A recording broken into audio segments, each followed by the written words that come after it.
Good morning and welcome, everyone. My name is Todd Fernandez with Climate Crisis Policy, and I'll be your host today.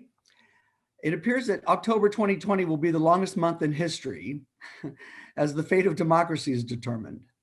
I hope everyone is engaged in rallying the vote, especially the climate vote. The easiest step to take on this is to share memes on social media.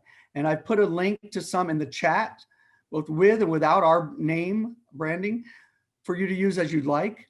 And I'd like to ask that everyone please post at least one of these a week until the election, and let's rally the vote for Earth. Because come what may in the election, we have a mission to accomplish next year. We must pass meaningful climate legislation that will eliminate US carbon emissions and reverse the trajectory of global warming. So the question is, what needs to happen to be ready for that Herculean task? This is the question all environmental leaders should be asking ourselves. To answer this, I believe we need previously agreed upon policy demands, a network coalition directing public engagement, and a plan of coordinated media and direct action. To have any hope of real success, we need all the leaders to come forward out of the insider comfort zones and explain the plans and prepare us all for a common battle. So the challenge we face ultimately is one of unification, as I see it. Can humanity unify to save itself from a few corporations? And while so far I don't see it, many are doing their part. We're working on a policy unification effort. We're building a nationwide network, and we're now meeting with a marketing team. This is the right approach, I believe, and a good example of what's possible, but it's far from the scale required to bring down Goliath, and it's not the only way forward. Still, focusing on the positive, we already have over 60 districts nationwide adopted by many different groups and leaders. Bravo and thank you all. Please join me now in adopting your district today. The link is also in the chat. And remember, the goal here is not only to engage the representatives to co-sponsor the package currently, but also to build local coalitions across the sectors in the bill package ready for action together next year. So after the election, we'll double down on this as we seek to align with other networks and groups with greater capacity. Already talks are proceeding with March for Science, which is talking to Union of Concerned Scientists, the Church World Service and Interfaith Power and Light, thanks to our faith efforts, People's Action, thanks to Family Farm. So please think of others to engage and go ahead and contact them directly and bring that conversation as far as you can and then put us in touch when you're ready and when they're ready. Regarding the bill package, congratulations to everyone for that effort, which found unity on 10 exciting bills with more in the works. And special thanks to Joshua Chafee for the great video overview of the package, also linked in the chat. The package points the way by uniting issues that have an activist base, but not enough power alone. I won't repeat all the linkages in the package, from pesticides to refrigerants, fracking, plastics, regenerative ag, etc., but they're quite extensive. So please look for the local groups in your area that work on the individual issues and share the package with them. Everything we do now to promote policy unity will be useful later as we establish baselines and voting block for more comprehensive action. We're also talking to Drawdown and reaching out to MIT to help answer the ultimate question of what the greenhouse gas reduction impacts would be from any given piece of legislation or package. This is a very complicated undertaking, obviously, but they're looking at this and will let us know what they can do soon. Our own policy sector is also working on this, and we'll share their thinking later in November. Briefly on our calendar, we have policy sector report backs today, October 21st and November 4th. After this, we'll zero in collectively on what's missing from the House plan, the digest, and various bills. We're also exploring hosting a larger webinar on November 18th, inviting various groups and coalitions to talk about the legislative strategy and movement coalition plans for 2021. If you're associated with any group or coalition that plays a leading role on this front, please email me to coordinate outreach and invitations. Today, we'll have policy sector report backs on transportation and a partial report for materials, waste, and recycling. With these, we're digging into the nitty-gritty of policy and solutions. So fasten your seatbelts and get comfortable. We're also welcoming back Jim Walsh of Food and Water Action to tell us about a new bill, the Future Generations Protection Act, for inclusion in the package, and anything else he wants to share about the recent bill in the House or the House Action Plan or plans for next year. One thing that seems clear from Congress and the DNC is that there is a reluctance to directly take on the fossil fuel industry. This is more proof of why we must unite. Relying on insider relationships between groups and Congress is a bad plan, in my opinion. That's the status quo, and it's not working yet. Fossil fuel subsidies and bailouts are still winning the day, and no plan seems ready to put mandates in place on utilities to go 100% renewable or on car manufacturers to require zero-emission vehicles. And it's very unclear how the renewable infrastructure will be built, whether by government or private parties, on what land, on what timeline, and with what reduction impacts in 10 years, not 30. If we fight like heroes for Earth next year and end up with a milquetoast result, we will lose the race against time.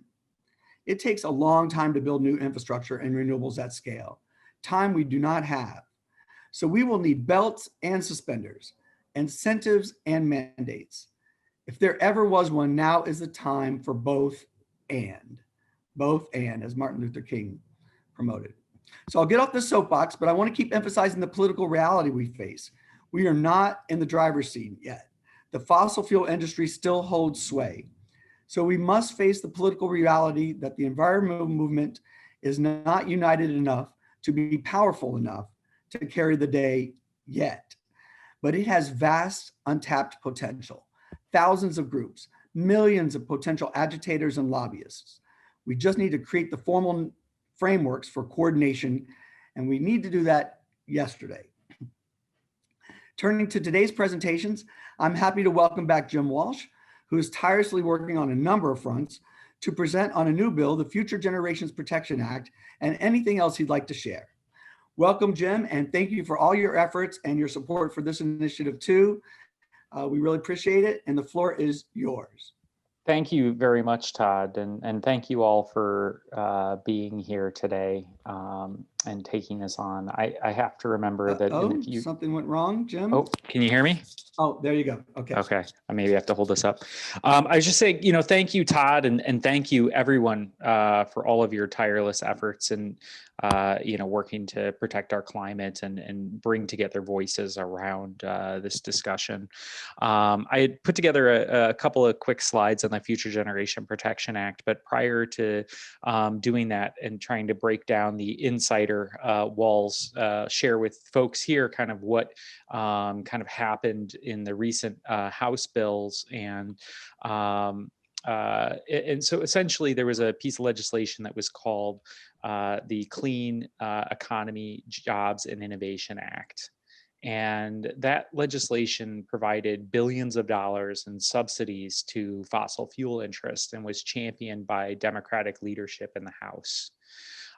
Those subsidies came in the forms of resources for carbon capture sequestration, and other sorts of policies to impact the easing of pipelines and resources in that regard, but and also had provisions that will expand offshore drilling for methane hydrates and supporting that industry.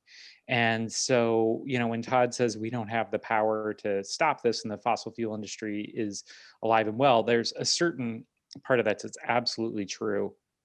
I think that the thing that came out of this vote that was very significant, though, is this is the first time that we really, as a climate movement, had put a decision in front of Congress in the House where they had to vote up or down on fossil fuels. And there were 18 members who actually voted against leadership on this from the Democratic Party. And that's fairly significant because anything over 16 and the Democrats don't have the votes in their own caucus and require Republicans to actually pass the bill. There were 9 Republicans who voted with this bill, which means if we had 7 more Democrats on this, leadership would not have been able to pass this legislation because the Democrats would not have had the votes to move this at all in the House. And it also bodes well for kind of thinking about how do we address The real issue, because this is the fight that we're going to see in Congress next year, is whether or not the Democrats are going to directly take on fossil fuels and work on the supply side efforts of fossil fuels versus working on the demand side, which is typically how the response that we've seen been going on now.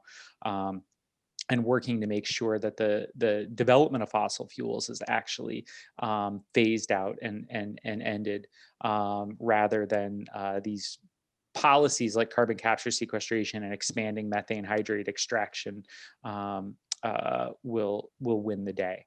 And so with that, I think comes absolutely, as Todd says, is harnessing the full power of the environmental community and the climate movement. But I think it also means expanding our base and thinking about other constituencies that we can work with and engage in this effort. There are voices for labor that are with us on this and can be stronger. The environmental justice community is with us on this, and but as is the faith community, an important constituency. The women's movement and children's movements and youth movements in this country, coming reunited around these spaces as well. So as you guys think about expanding your coalition and things, I encourage you to think about expanding and ways to think about who are new constituencies that we can bring into this movement. And so on to what I was asked to come here to talk about, particularly is the Future Generation Protection Act. Let me share my screen with folks here real quick. And then, I have to go into system preferences now.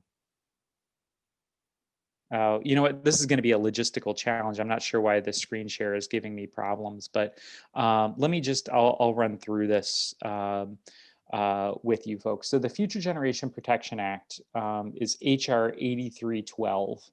And this bill was introduced by 6 members, Representative Schakowsky, Representative Barragan, Representative Garcia, Representative Esplayat, Representative Lowenthal, and Representative Hastings. And this legislation seeks to address the supply side of fossil fuels in 3 critical areas. One is it will institute a ban on fracking beginning January 1st, 2025, which is the same timeline as the Fracking Ban Act for instituting a ban on fracking.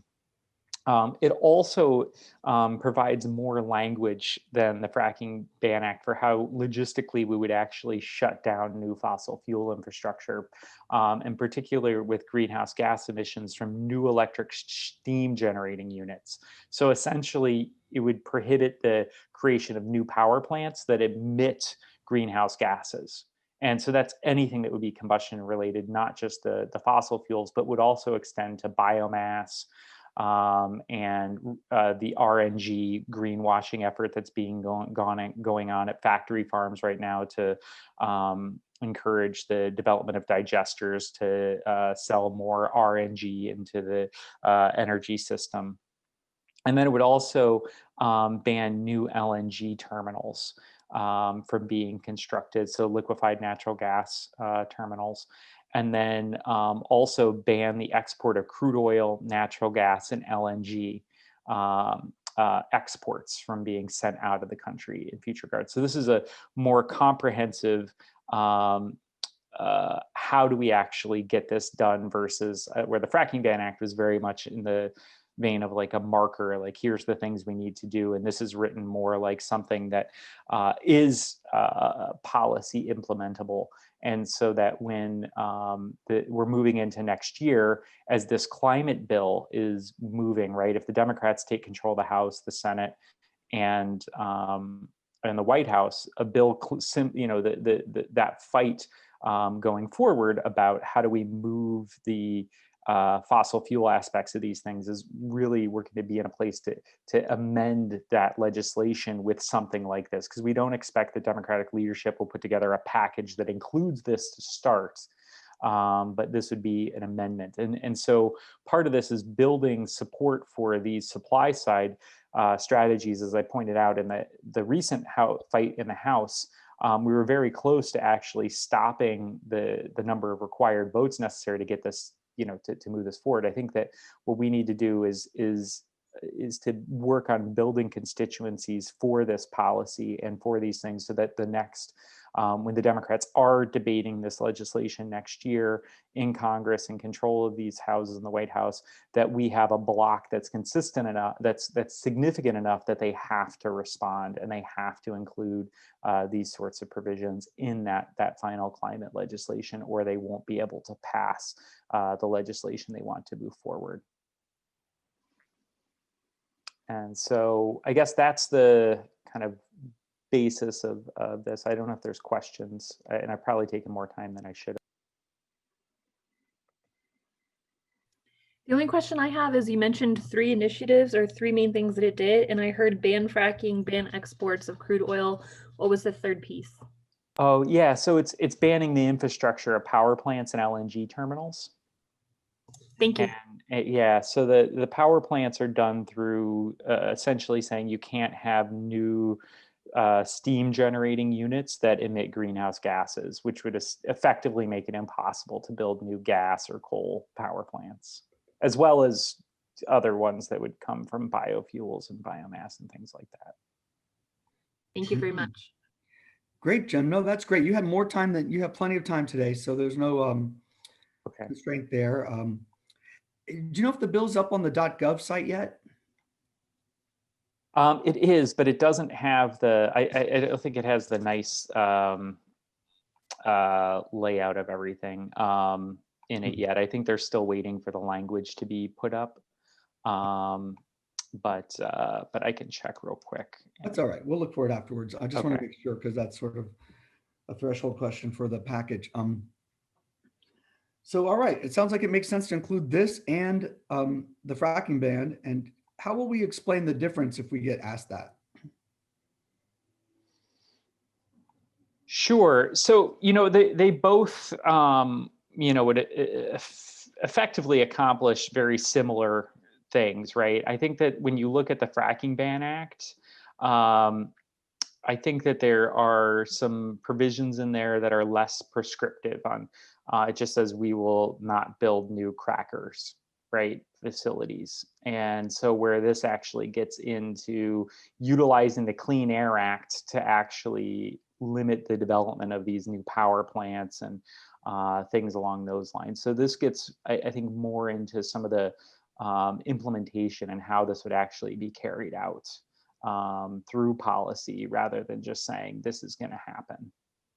I see. So then essentially the provisions of these two bills would be merged into something for next year. I think the idea is to have something that, does this. I think that if I were to merge things, I would also look towards taking in most, if not all, of the End Polluter Welfare Act into something like that, that would, incorporate all the fossil fuel subsidies that are being doled out, both through CARES, but also through just general course of business.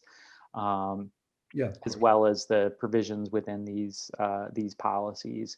And I think the other thing too is, with this policy, it doesn't explicitly prevent pipelines from being built, but I think it's kind of in there, right? If they're not going to be building more power plants, they're not building more LNG, then that's the whole reason these pipelines are being built, right? Is connect the infrastructure projects with the gas fields. So I think potentially including some other pieces might be relevant in there. And then I think that the other thing that the just transition pieces need to be worked out more as a broader policy.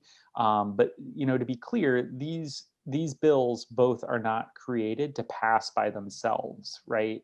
Neither, like, Congress is never going to vote on a fracking ban as an up or down bill by itself, right? These sorts of things nothing gets votes like that, up or down.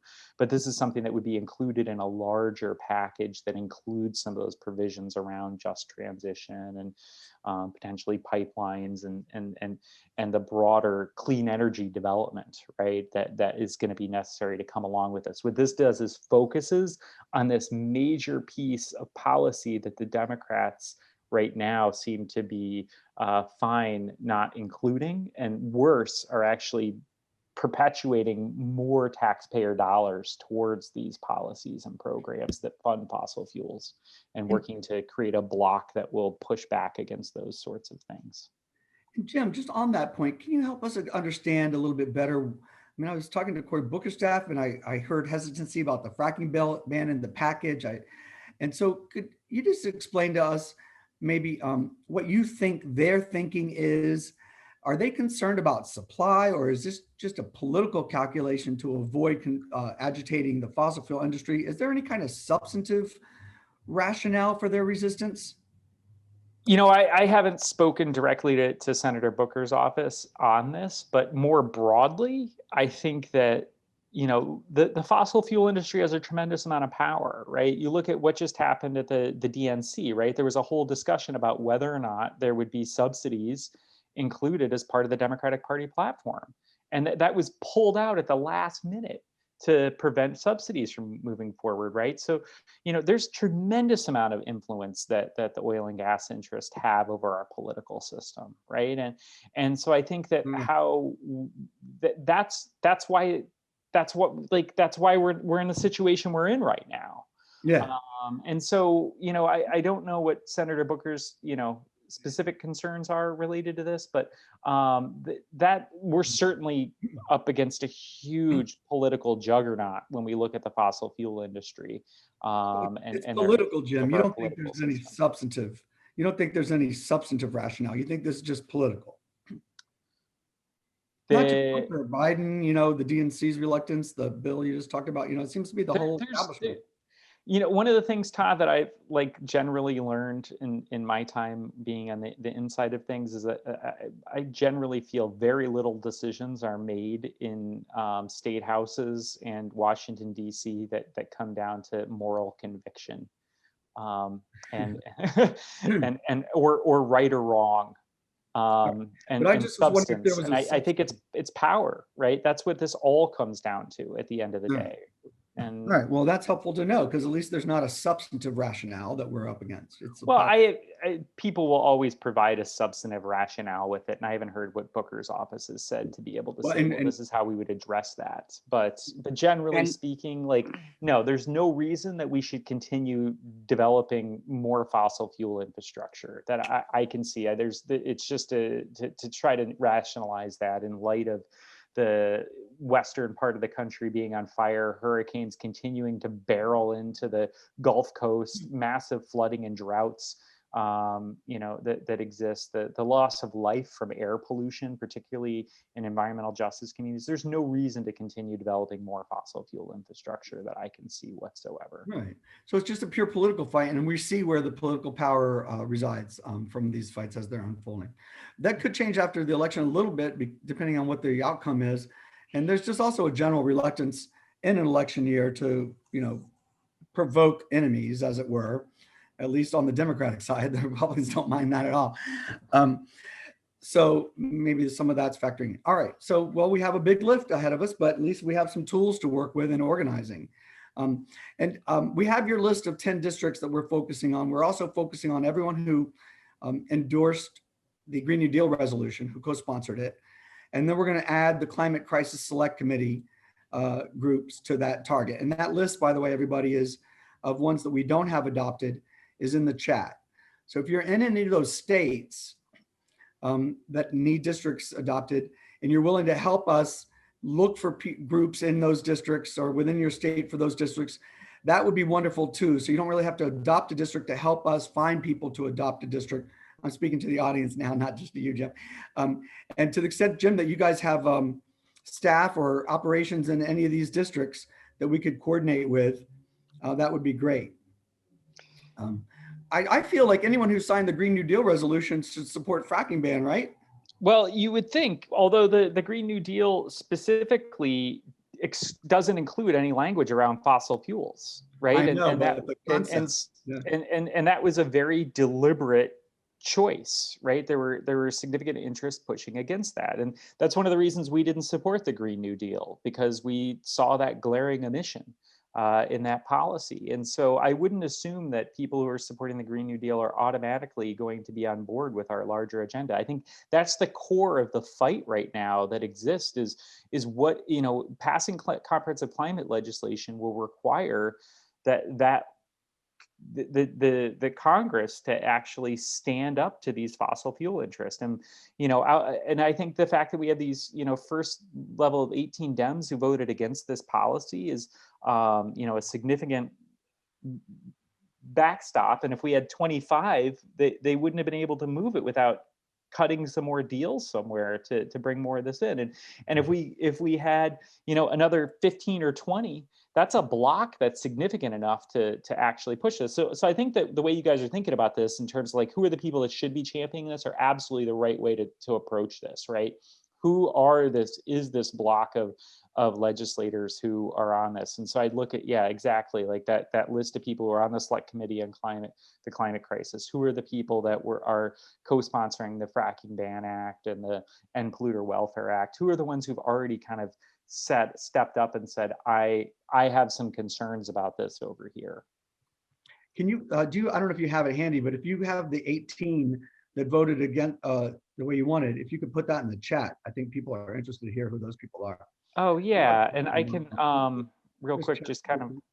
We need to move on, Yeah. I think, but if you could just put Sure, that. I'll post them in there for you guys. All right, wonderful. And then always, if you could stay in touch on what your next, the difference between the next 7 that you want to get to 25, keep that on the front burner of our radar as well. So then we can, help push efforts there. I think that a lot of this is looking after the election and kind of how things go. But I think that the way you guys are thinking about it and the groups you're targeting are absolutely on the right track, and they'll probably be within that circle for sure. I think so too. So thank you. All right. Well, thank you, Jim, so much. And let's stay in touch about November 18th to see if that's going to pan out. And if you guys will be ready, and I'll call you more and we'll talk more about that in the next week or so. I know we have an election to get to before we can even imagine the future, but we have to always plan like the future is actually going to happen. Somehow or another, we're going to keep going. All right, Jim. Well, thank you so much for everything again. And, feel free to hang around if you want, but I know you got other things to keep yourself busy with. And thank you. And next up, we are going to invite Thor and Amy to do their presentation on transportation and the House Climate Crisis Select Committee's plan, the Climate Crisis Action Plan. If Greg, you want to spotlight Thor and Amy.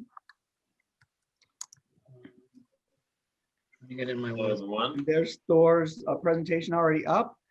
So get my slides in order here. Make sure Thor has ability to communicate and everybody else is muted. And Amy as well, which I know they do. All right. Thank you everyone for being here. Thanks for your work and your attention. I'm Thor. Along with Amy, we've been working on this transportation recommendations from the House and Senate special reports. Amy, do you want to introduce this? Yeah. Yes, happy Energy Efficiency Day and welcome to everybody. Our report is titled Transportation Recommendations in the House and Senate special reports, and we're going to be covering the main themes, some major bills and how they compare to the digest, with solutions that were covered, new ones, or missing ones. Next slide. So a little bit of background on transportation. In the House report, they say it's about 30% of US emissions in 2019. Here's a graphic showing the EPA's report. They put the number at 28%. So obviously there's a little bit of uncertainty around how much is attributed to transportation, because transportation is integrated into almost every facet of our lives. But regardless of the exact number, it's an enormous part of our emissions. Most of that is coming from cars and trucks, as well as heavy duty freight and all of the supporting operations. And this is a really important issue to consider going forward, because it's estimated that global emissions from transportation will rise by 60% by 2050. And most of that is not coming from the US. Obviously, there's a lot of parts of the world that are growing rapidly right now. But what the US does, our policy, it's really important. Maybe we're not going to be the global leaders we were in the future, but regardless, what we do really sends a message to the world. So it's important that we address our transportation policy. the digest breaks down the transportation into these categories. They're sort of what you would expect: electric vehicles, trains, trucks, aviation. But we're actually going to be focusing on the main theme. We're not going to talk about each category in detail, although this is how we approached the recommendations. Yes, so from those categories, the main themes that we found covered by the reports to solve the climate crisis are the electrification of transportation, improving and raising fuel standards, improving smart growth with urban planning, expanding public transit and infrastructure, developing climate resilience and justice and equity. And all 6 of these all will be accomplished with green new manufacturing, green new infrastructure, and new union jobs that will be useful for our nation's economic recovery planning. Next slide. Oh, you got it. The electrification of transportation begins by electrifying transportation, all vehicles. So both the reports agree that we need to establish a national zero emission vehicle standard by 2035 for light vehicles with measurable goals. Tax credits and rebates should be maintained and extended. Boost federal funding for R&D, RD&D, RDD&D. And that stands for research, development, demonstration, and deployment for new technology and alternative fuels, low carbon fuels for planes and ships and long haul trucking under a renewable fuel standard or a newly formed low carbon fuel standard. Require that government electric vehicle procurements, such as military fleets and postal vehicles, be initiated. Spur domestic manufacturing, for example, by converting plants to electric vehicle productions. Require that states incentivize transportation planning for EV charging infrastructure.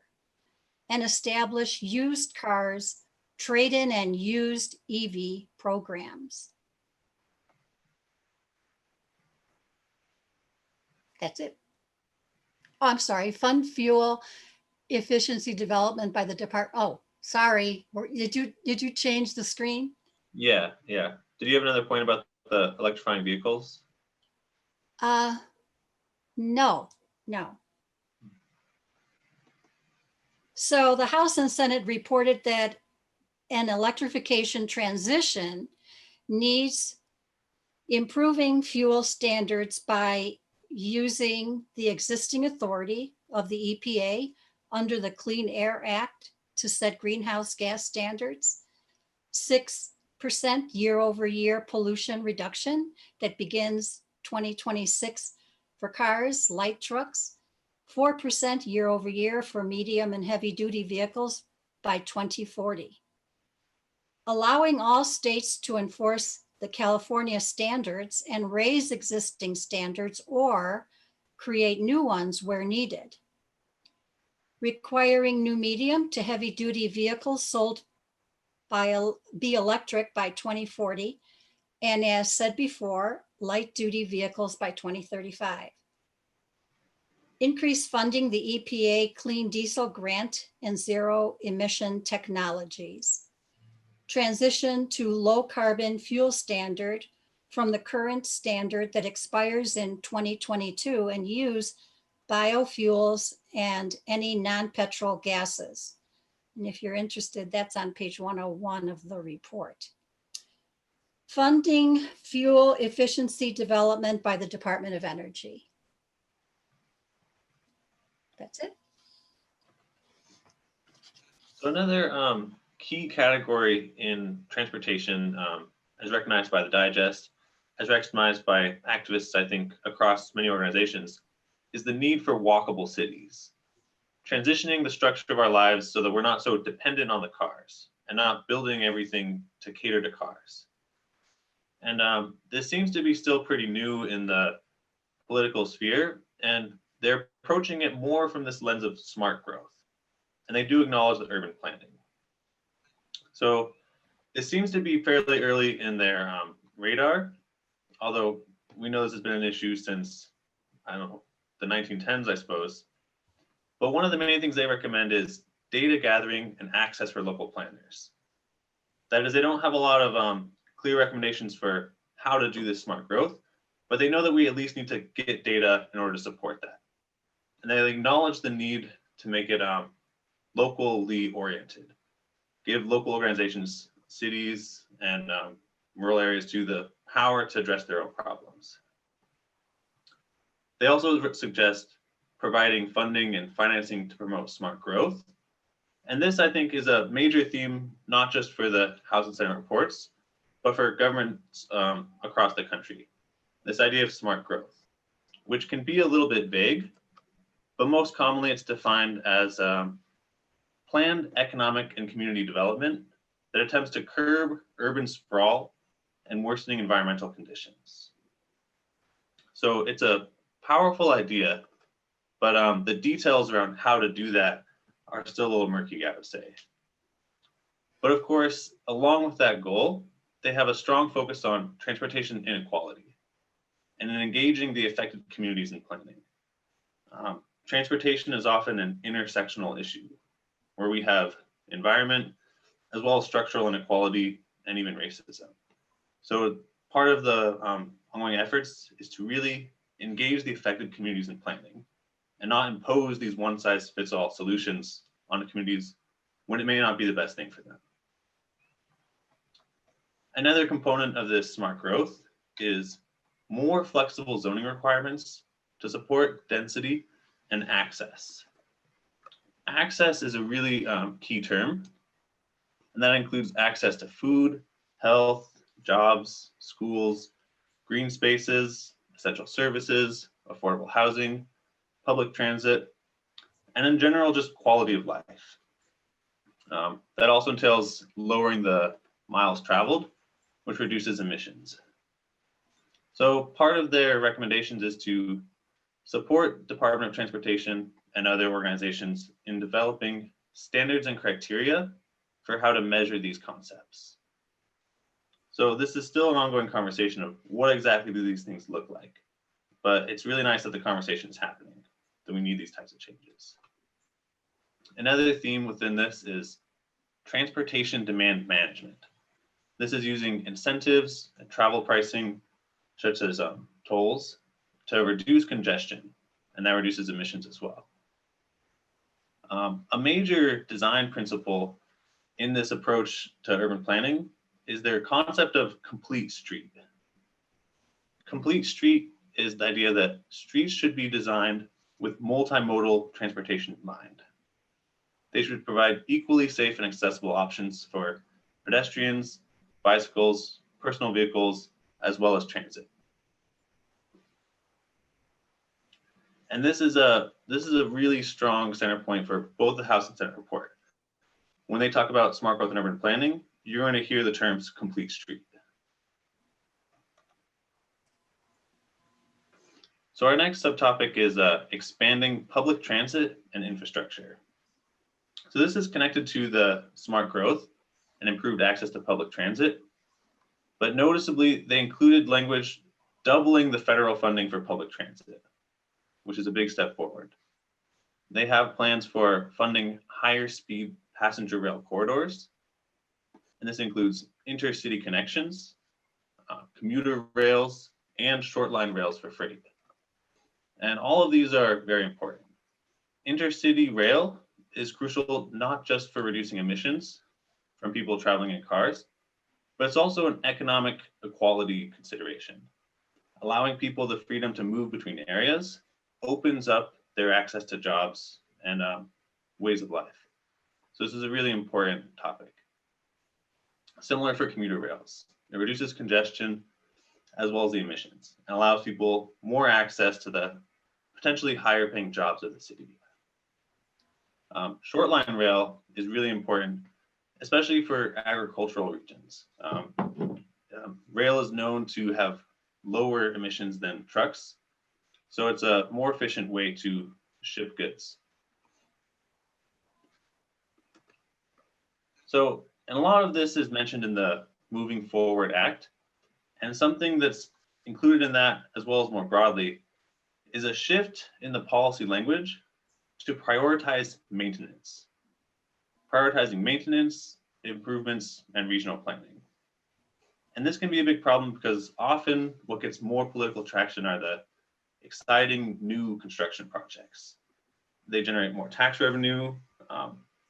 Elected leaders have a chance to sort of say that they built something really big. And maintenance is not always as exciting or politically popular, but it's really crucial in this time. A lot of our infrastructure is decaying. In Seattle, the West Seattle Bridge is sort of crumbling and being declared unsafe. And we actually have an $836 billion maintenance backlog for highways and bridges in 2017. I think that number is even higher now. So prioritizing maintenance is really huge before we start building a lot more projects. They also include language supporting electric infrastructure for vehicles, rail yards, and ports. This is really important. One example is being able to charge large shipping vessels at the port. What they do currently is they'll often use their diesel generators, their engine, to power their electricity while they're there. And that's a huge emission source. So being able to plug into the port removes about 98% of those emissions. So along with our electrification of the vehicles, we also want to electrify the infrastructure. So the Moving Forward Act allocates $19 billion to expanding infrastructure. And again, they include this nice explicit language about repair before expand. That is that states have to meet performance standards before they can use funds for new projects. That means getting their current infrastructure up to snuff. They also make emissions reduction part of the planning process, and they reward emissions reductions by giving grants for states that have shown they're reducing emissions and targeting projects that are likely to have a significant impact on reducing emissions. So another important theme we're seeing in this House report is developing climate resilience. So this entails ensuring that siting and design of new infrastructure is resilient to climate impacts. Those include flooding, wildfires, sea level rise, erosion, and extreme temperatures. All of these are not only a risk to human lives, but also the infrastructure themselves, degrading the roads and just wiping out what we're building. They also talk about relocation of repetitively damaged transportation assets, ensuring the resilience of distribution networks, which especially in COVID, we've seen as we sort of pulled back the curtain on how vulnerable our supply chain can be. So ensuring that we have a more resilient distribution network to ensure that people have access to food and supplies is really important, especially as we see increasing climate-related extreme weather events. They also talk about improvement to evacuation routes, advanced microgrids and storage to sort of increase the resilience of our electrical system. And they also include dedicated funding for analysis and improvement of resilience. So we can see that this is becoming a major part of the conversation, the need for climate resilience. And Joe Biden even mentioned this in the debates on Monday. Amy? Yes, coming up. Justice and equity benefits everyone in solutions to solve the climate crisis. Justice and equity are at the core of the transportation and all sector solutions. As reads in the House report conclusion, I don't know if any of you looked back there, while helping solve the climate crisis, though, through new jobs created, policies, funding, rebates, incentives, credits, modes of transport, options, investing in workers, and strong wage and labor laws being a priority, all of these solutions open up opportunities for the low wealth and rural populations, the disabled, and communities of color. It begins to correct disparities. It uplifts people and strengthens communities, and it builds a fairer, healthier, and a stronger America. So we looked at all these bills that have been introduced. There have been many bills introduced by the House, but have not yet been taken up in the Senate. The Moving Forward Act is a comprehensive bill. It has passed the House, but others may still be in committee. Then you have the Clean Future Act, which is a Senate bill. And if you look at the screen, it actually comes up with the idea of a national climate bank, which would be wonderful. And then the Moving Forward Act, which Thor referred to, is a big one. It's another comprehensive one. You can see that it's for money and road work and all kinds of, walking and riding and different modals of transportation. And it does say 6.25 billion pre-disaster mitigation program. So looking ahead to any disasters. Then the Moving First Act, fostering innovation to revolutionize smarter transportation, HR 3388. Competitive grants, better land use decisions, range of transportation choices, access to housing, education, health, and so forth. Improving access to Jobs Act. The one on the second column, up at the top, HR 5751, EVs for Underserved Communities Act of 2020. That's something that we could have in our package. Yeah, so there's been a lot, but gotten nowhere. So hopefully around the corner we'll have, and there's another one, HR 5393, 15,000 tax credit for electric cars, for cars that are $35,000 worth. They go for that price. So that would help the middle class and the lower income people. So there's a lot of great legislation if it would just be heard. Yeah, and we didn't mean to throw this ball of text at you, but you can always refer back to this list if you're interested in these. I guess my point was that we do have a lot to offer here, but it's not being listened to or presented to the Senate. So hopefully it will be soon. And then the next one. So this is our look at how it compares to the policy goals listed by the digest. We didn't plan on going in great detail here. We gave each category this ranking of good, okay, or poor based on how they meet the digest goals. A couple that are worth pointing out: the bicycle infrastructure and electric bicycles didn't really match the goals listed in the digest. They don't really mention it a lot. There's one mention of extending the commuter tax credit, but they didn't really include specific targeted language at supporting bicycles through increased tax credits or through bike infrastructure, which is a huge need I think we have as a society. Virtually no mention of telepresence, which is a huge opportunity to reduce greenhouse gas emissions. And we've seen through COVID-19 is very feasible.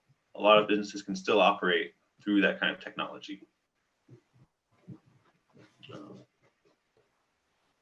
And if you're interested in more details about these, you can check out the Google spreadsheet, where we point to the language they use for each of these topics.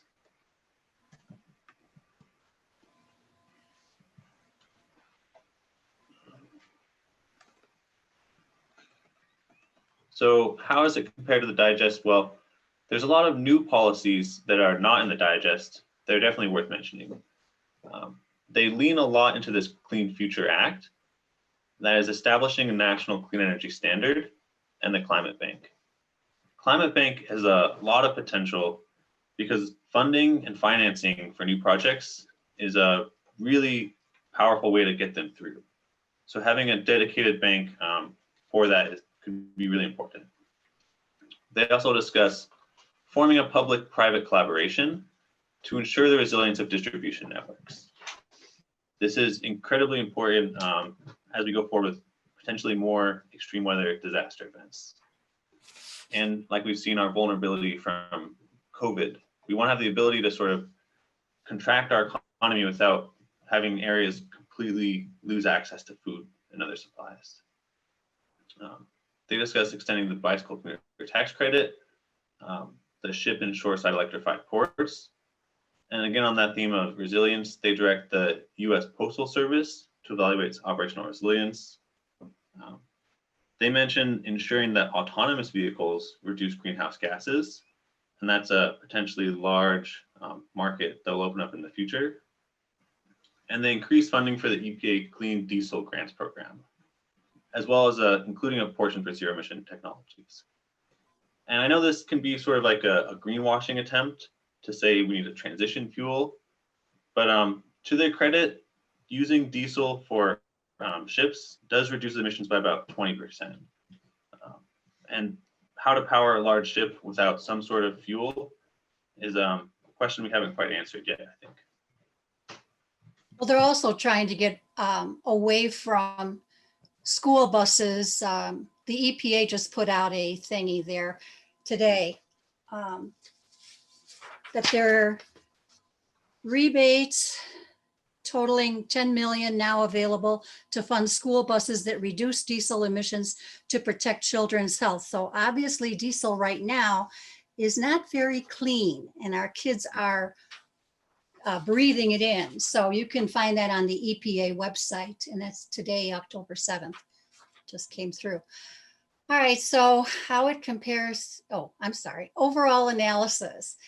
Yes, so we noted that there was no explicit timeline with measurable goals, objectives, or benchmarks, or deadlines given.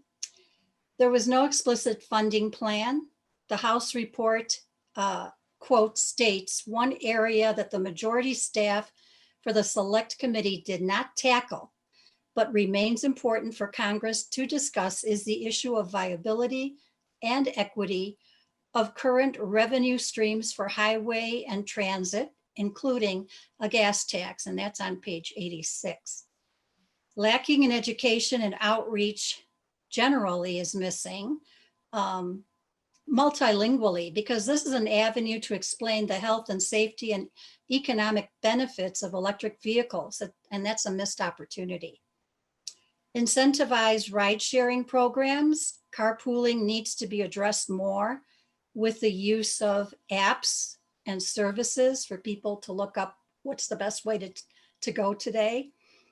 Also, no telepresence mentioned, like he said, it is a drawdown solution that needs to be mentioned and incentivizing, since the COVID shutdown has proved nationwide and worldwide that working from home lowers emissions. No solutions were offered for homeowner motor-driven vehicles or equipment in the reports or digests, like riding lawnmowers, golf carts, motorcycles, snowmobiles, go-karts, motorboats, speedboats, jet skis, etc. There was no time deadline for electrification of rail lines and engines, and there was no hospital helicopter electrification funding mentioned. Okay. I'll try to move a little more quickly through here so we have some time for questions afterwards. But some more comments on what we felt like the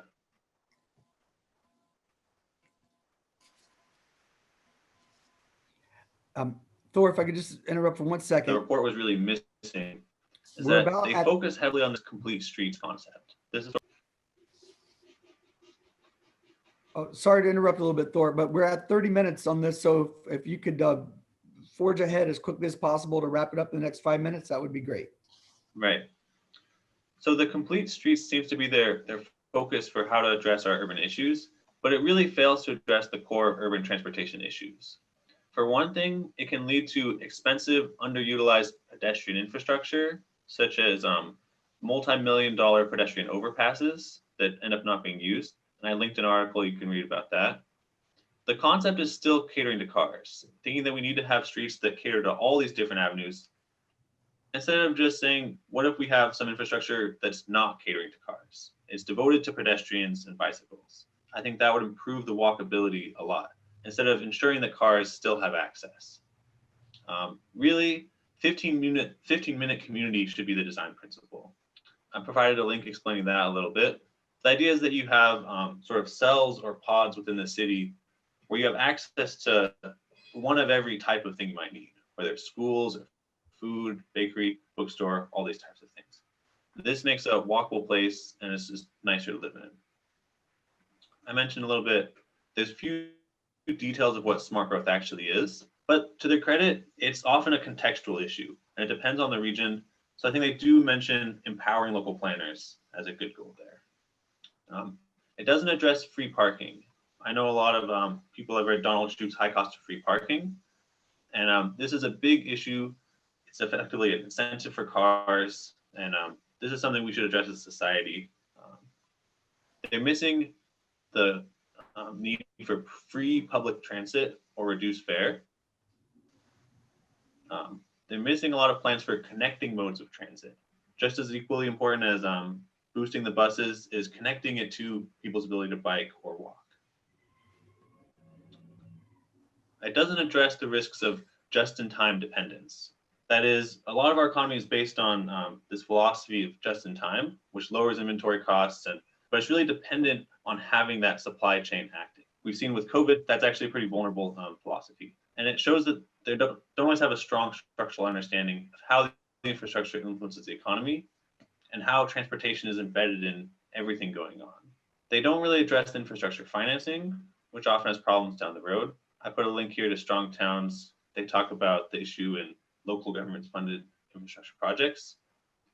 And they need to include more grants and support for bike infrastructure planning and support for electric bicycles. Well, the House and the Senate have these things in common. They do not request tax increases in their report. They recommend loans, grants, tax incentives, and federal funding for projects. Allow for choice with created options for clean travel while lowering emissions. RD&D to quickly switch to electrification, achieve cleaner fuels, improve and expand new energy storage capacity technology.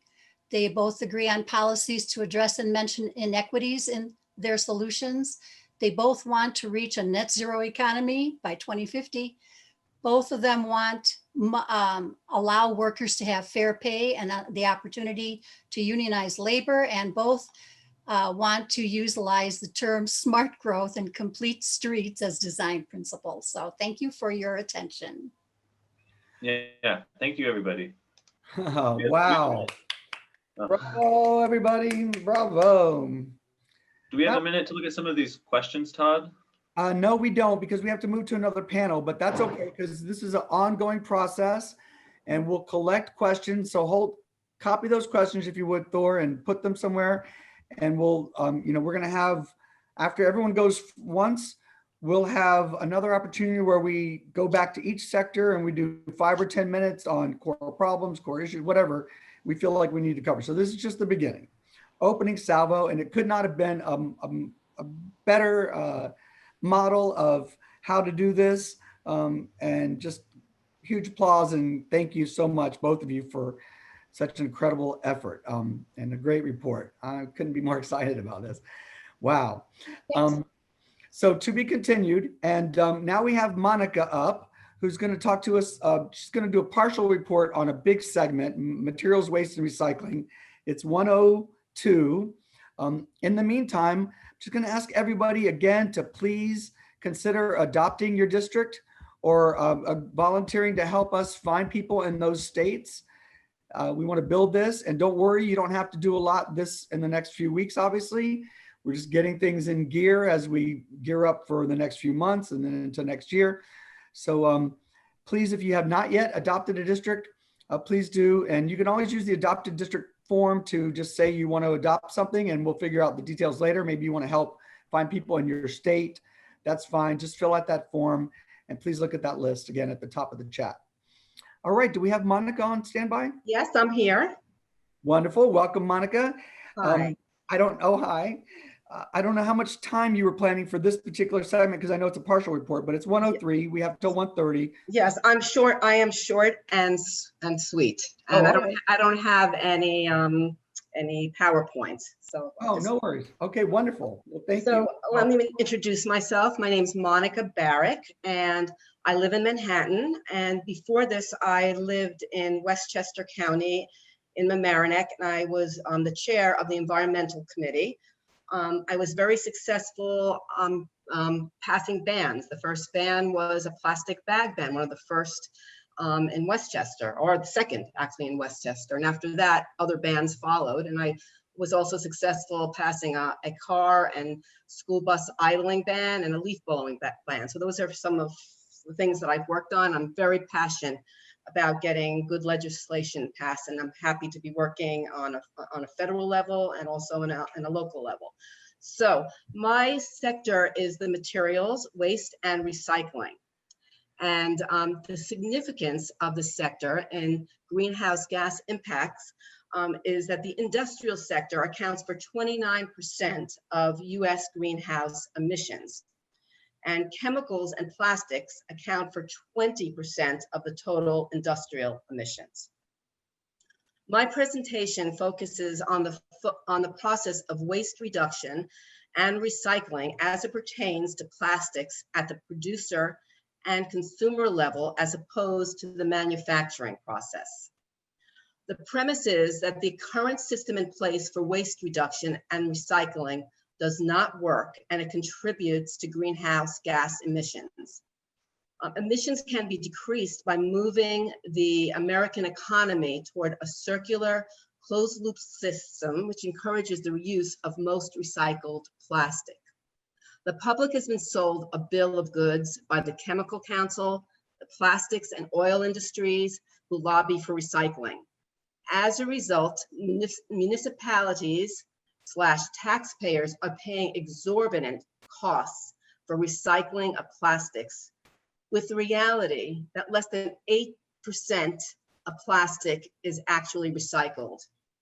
In other words, there are not enough end users for the plastics, and therefore more oil, gas, and chemicals are manufactured into plastic products, and as a result, greenhouse gas emission increases. So, what are the big policy ideas in both the digest and House plan? The overall policy idea is to transition to a circular economy which aims to keep resources in a closed loop cycle in order to eliminate waste and decrease greenhouse gas emissions. Policy regulations would have the effect of incentivizing big corporations to make reusable products and items that can actually be recycled. It would encourage investment in a domestic recycling infrastructure and pause the expansion of plastic facilities. More specifically, the Break Free from Plastic Pollution Act will require product producers to take responsibility for collecting and recycling waste by managing and financing waste and recycling programs. This will take the financial burden of recycling away from the state and local governments and the consumers. This act will create a temporary moratorium on the new or expanded permits for plastic manufacturing facilities. The legislation gives environmental agencies the valuable time needed to investigate the impacts of new and expanded plastic producing facilities on the air, water, climate, and communities before issuing new permits to increase plastic production. The act will require the beverage containers, packaging, and food service products have a minimum recycled content. The recycled content requirements will steadily increase over time. The act will require a nationwide beverage 10 cents per container refund program, giving proceeds to consumers with unclaimed funds going to producers. It will require readable labels on plastics, indicating whether the products are recyclable, compostable, or reusable. It will phase out a variety of one-time use plastics.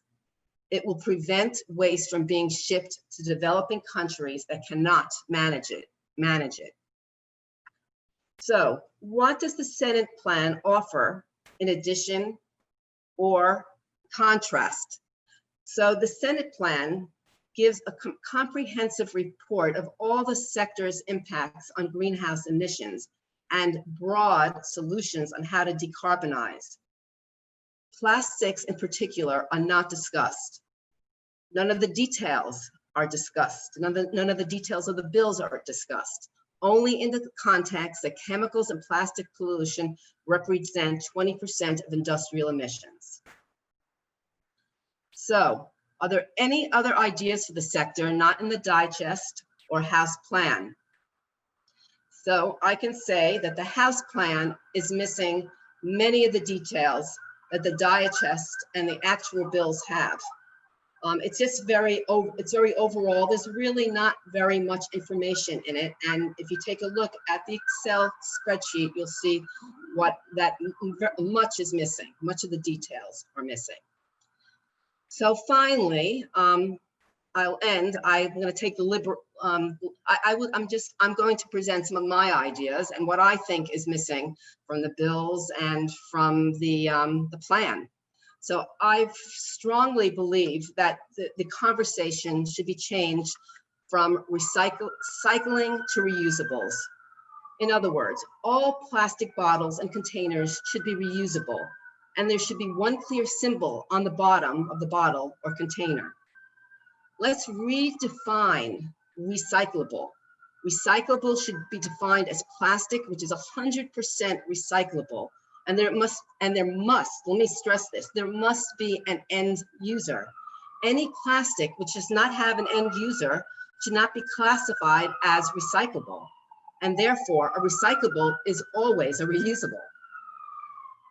This, in the legislation, it talks about producers. Who are the producers? This is very, very vague. Are they the oil companies? Are the producers Amazon? Is it Procter & Gamble? Let's define who the users are. Create a list of each major producer and their waste products.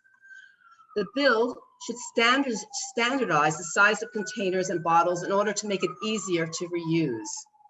Policy should include incentives, tax abatements for new businesses that promote reusables, for businesses that transport reusables, and for innovators of cleaning methods for reusables and /recyclables. And finally, bills and policy should have more emphasis on reusable as opposed to recyclable. Perhaps a sister bill. Overall, this is a wonderful gateway bill, but the conversation, I believe, should be changed from recycling to reusable. And that's the end of my presentation. Thank you.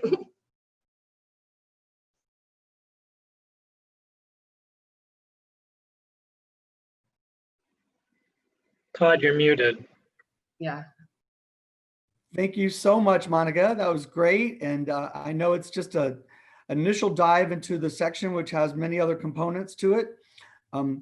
So we'll be hearing more about this. And everyone, I don't know if the spreadsheet has been made publicly available yet where we're digesting everything, but we will make it available so everyone can see it as opposed to just the people who are working on it. And that way we can see, specifically how these things all match up. And please, and when you're working on your spreadsheets, don't forget to put new ideas at the bottom. If they're your ideas, that's fine, that's great. But please try to link, if you can, to resources or other online materials that buttress whatever those ideas are. You're getting thanks, Monica, and the chat, and everyone's getting thanks. It's very nice. And if you have questions now for anybody, just send them to Christine and Christine Key, and she'll be coordinating, the information flow among the various sectors. If you have ideas for a sector that you're not on, send those to Christine Key, and she'll be keeping track of those. But this is a wonderful start. Christine, are you here to tell us who's on deck for next week or in 2 weeks? Hi, Todd, I am. Thank you so much to Amy and Thor and Monica. We've been communicating back and forth. You guys all did a great job. That was really awesome. Okay, so next up on the 21st is electricity, land, water, and farm food ag. So those are the next 3 sectors coming up on the 21st. That's very exciting. Yes. So I think we can do all 3 of those in 1.5 hours. I think we'll be fine. So that's great. 25 minutes.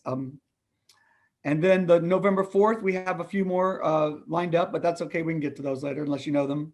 I do know them. Environmental justice and just transition and buildings at the moment. Wonderful. How exciting. Okay.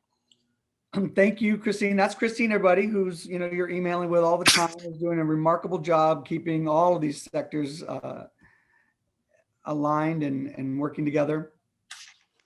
And I don't know if there's anything else that we need to cover specifically today. I just think everyone's doing an incredible job. I guess we have time now for a few questions. If anyone had questions about the transportation sector or any of them that we didn't get to, want to raise your hand, or I can't look through the chat now to find them, but I don't know that there were any pressing questions. There was an interesting conversation about transportation. Obviously, there's a lot of people with passions and expertise in that arena. All right, well, I don't see any hands raised, and I think it might be too complicated to delve back into those areas at this point. Jan Rose has a question. Oh, go ahead, Jan. Hi, Todd. A couple things going all the way back to the Food and Water Watch presentation. Well, one thing I want to make a note of regarding natural gas plants is that if you are doing a big solar installation, it is almost always accompanied by a gas turbine plant to support that solar installation when the sun isn't shining. So I think there has to be a carve out for gas turbines that are in support of a giant solar farm. That's A. And B, I wanted to point out that the primary driver, at least here in Colorado, where we're really trying to squelch fracking, is jobs. They are quoting everything from the person who works at the Circle K store attached to the gas station as an oil and gas employee, all the pipe fitters, all the cement layers, all the truck drivers, and of course, all the actual oil and gas employees. So by the time they're done amalgamating all these jobs, they make it look like there are, hundreds of thousands of jobs that are going to be put out of business if fracking is banned. So from a lobbying perspective, that's something we have to keep in mind, is to always cross-reference the jobs replaced from fossil fuels replaced by green jobs. Wonderful. Okay, thank you. Anyone else? Rhonda has a question. Oh, go ahead, Amanda. Rhonda. Oh, Hi, my name is Sharonda Allen, and my comment or question goes back to the more recent person who just spoke. When we look at the quote unquote jobs that are lost, when we eliminate or reduce the fossil fuel industry, we have to think about all the jobs that are gained by green energy industries. Because if there is money invested in training for all those people, just because you're not doing fossil fuel anymore, doesn't mean you're out of a job. What it means is you train these people so that they could work in the renewable industries, renewable energy industries. For example, solar panels, maybe they can build the wind turbines. They have to lay the cement. They have to have the roads and all the infrastructure and the cranes. So it's about the intelligence of thinking, of transforming to these new energy sources. We're talking about all this electric, this and that. We have to also look at the sources of the electric power, because if we're using fossil fuels for electric power, it's like you just hand it over again and again. But we have to look at how we can source things more responsibly and not just shut those people out, but allow them to be the workers in these industries. And if we can come up with that intelligent plan, then nobody can say anything about it. Wonderful. Thank you. Thank you. And I know the Climate Justice, Climate Equity Act and the Environmental Justice for All Act, and several of the bills have elements of just transition, and it's about emphasizing the retraining and the involvement of, you know, fossil fuel people in those employed in those industries, and giving them priority and additional help for the transition. So that's wonderful. Catherine has a question. Yeah, I have a comment and a question that actually ties exactly with what Sharonda just said. My comment is that I know a scientist who has been working on hydrogen as a fuel, and he and other people he was working with had a big plan for hydrogen for freight ships. That would save a tremendous amount of energy, but he got so much pushback. I don't want to go into his whole story, but it would work very well. Hydrogen for the ships, the big ships. My comment, exactly what Sharonda said, like I'll say, okay, an electric vehicle is as effective as is the electricity that's recharging the vehicle. Tell me where the energy is coming from to get this vehicle recharged. And in my talking about this with colleagues, I found out that even if it's not 100% renewably generated energy, it still saves money to and saves greenhouse gas emissions to have an electric vehicle. But since we're working on the electricity sector, and one of the things I was listening for as I was hearing the transportation presentation, both presentations, by the way, were wonderful, that the electric vehicles need to be tied in physically with how that energy is being generated. Is it being generated by fossil fuels, by wind, by solar, by gas? What is it being generated by? So I think there needs to be more of a connection between the electrification of transportation and the source of that electricity for their recharging. And do you think that's something that I could probably work on, or we could work on in the electricity sector? It sounds like it fits within the electricity sector, does it? Yeah, I mean, I don't know if I need to hear from anybody, but I mean, I think that's a very important linkage that has to be there for the effectiveness of the electrification of transportation. Right. All right, so very important point. We'll keep in touch between transportation and electricity and make sure that those linkages you know, are covered in one of the two areas. Yeah, and hydro for the ships. That's very important, hydrogen as a source of fuel. So Thor and transportation folks, did you hear that? And just work that into your what's missing or what's necessary. Right. And there is a lot of language about funding the research and development of hydrogen fuels. Yeah, I think I saw that. That's a possibility. Yeah, because the shipping is a huge issue. I didn't see any figures on how much of the emissions is coming from shipping. But anyway, I just want to mention that. Yeah, that gets a little murky too, because it's who is it attributed to? Is it us who are importing the goods? Is it the producers who's exporting the goods? But it's a huge number where it's attributed. The ship owners, you know, who does it belong to? Who does that? Who gets charged with that emissions? Hi, this is Andy Wilson. I have a little comment on this conversation here I'd like to interject with. Thank you for the issue there of the, you know, electrification and the vehicle transportation, and where does the electric supply come from? Very important.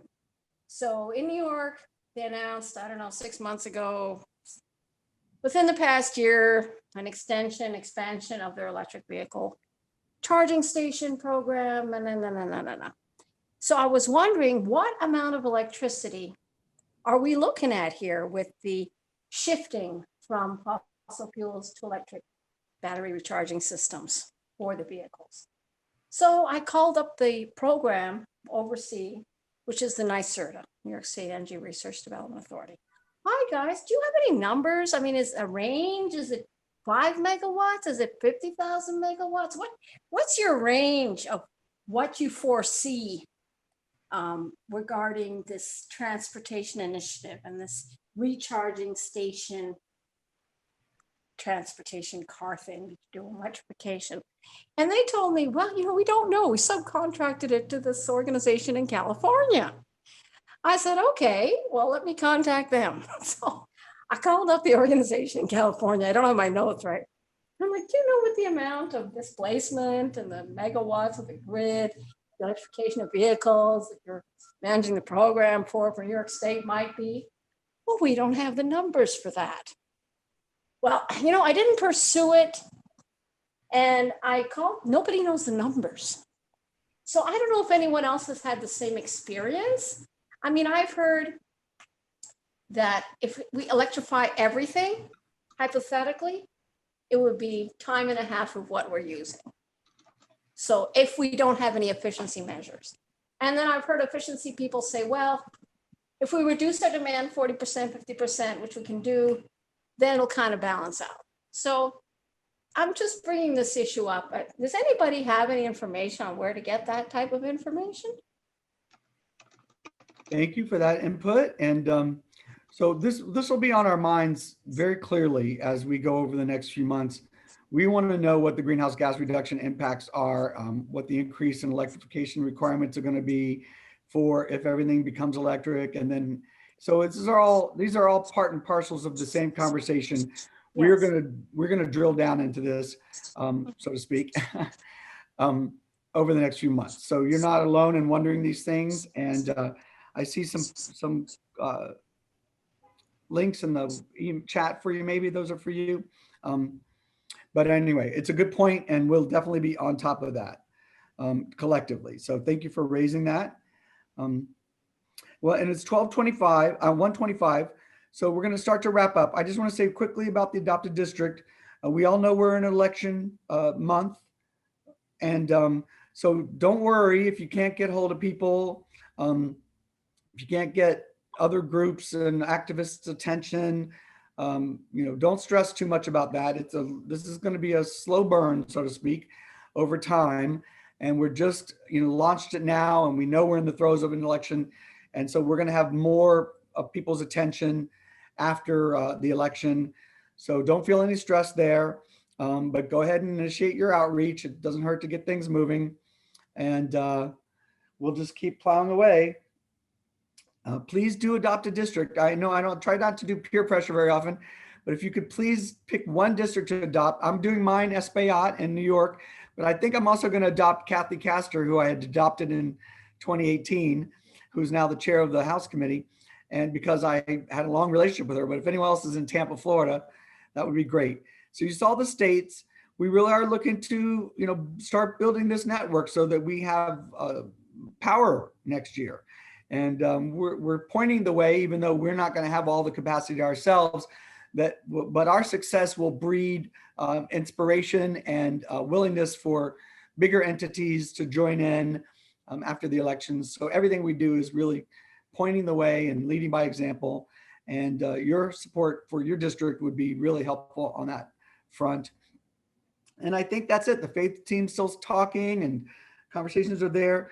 We have this great marketing firm called, I don't know if I should say the name yet, but they're a great firm, and seems like they're willing to do pro bono work, and we're in the process of scheduling that meeting. But that was a huge find, and congratulations to the marketing team, Jonathan Brady in particular, who did that outreach. And so it just seems like everything's going well. So thank you all a million times for everything you're doing. We'll see you in 2 weeks. Please look at the memes for the voter GOTV, and please make a commitment to posting on your social media campaigns something about voting turnout and climate. I gave those as example, but there's so much counter work going on in social media realm. The 50 or 70 or 100 of us could really make a difference. And you all have friends and maybe don't know it in swing states, and they need to hear from you.